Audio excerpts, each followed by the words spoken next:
18 months ago, we bought an old family home that had seen 100 years of memories and took on the challenge to make it our own. And oh boy, what an absolute challenge it has been.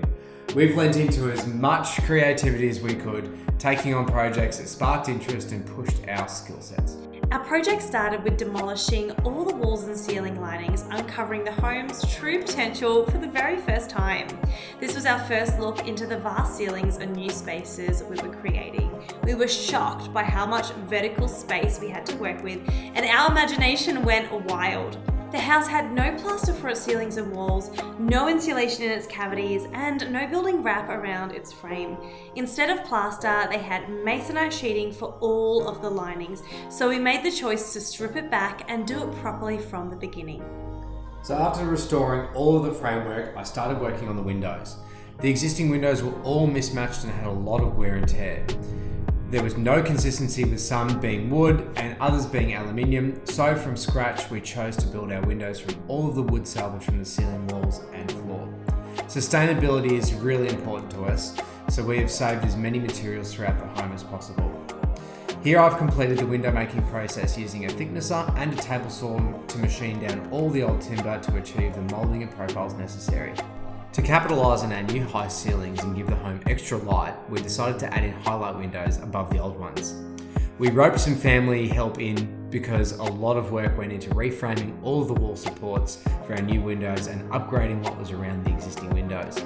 This included new studs and lintels, with a big shout out to Russell, Greg and Shannon who lent a hand, absolute legends. And while Brad was working on the windows, I took on our front door. We went to Renovator's Paradise, a vintage hardware store that sells reclaimed materials and fixtures, to find our new front door. This place is a haven. The door that was original to the home felt far too small for the house and had no character.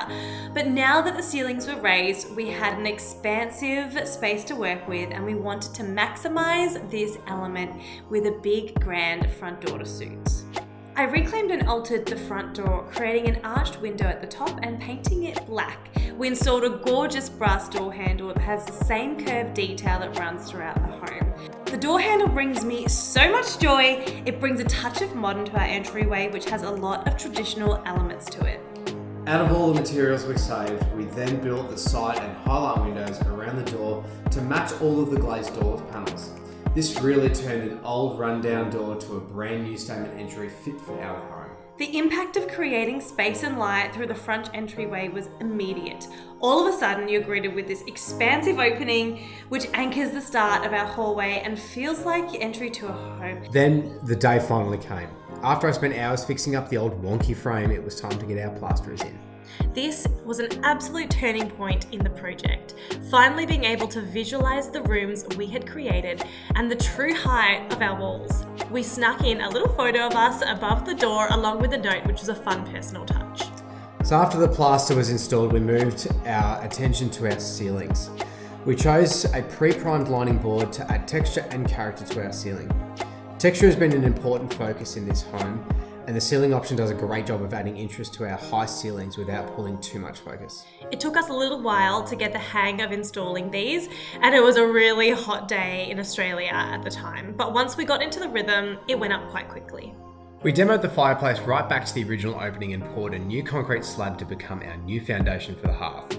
We accentuated this fireplace by adding in custom-built cabinetry and arched bookshelves to sit either side. And you guys, this was my first go at making cabinetry, and I love how they turned out. We used a trim that felt to us like it was a touch of traditional without being too ornate. Then came the GFRC concrete bench tops. This was our first time experimenting with this product, and we absolutely loved it. We did some testers to ensure that we were happy with the pigment we chose, and then poured 2 bench tops for the living room. We used some great polishing pads that created a smooth glass-like surface and sealed with a wet look sealer. After the bench tops were installed, we moved into our very tall arched bookshelves, which we had been dreaming about since we bought the house. These bookshelves are such a stunning addition to this room, creating the feeling of a grand, almost library-like atmosphere. These bookshelves are simple construction, but really effective design, and taking them right up to the ceiling impacts this sense of space here. After our dreamy bookshelves were made, our attention turned to the fireplace. This fireplace was a monumental task. Cast from GFRC concrete, Brad created moulds to shape our fluted cement fireplace. This project spanned months of rebricking the fireplace, pouring the slab, creating the moulds, pouring the GFRC cement and working with our licensed Canara installer. This ensured our fireplace met all standards and regulations to be officially signed off.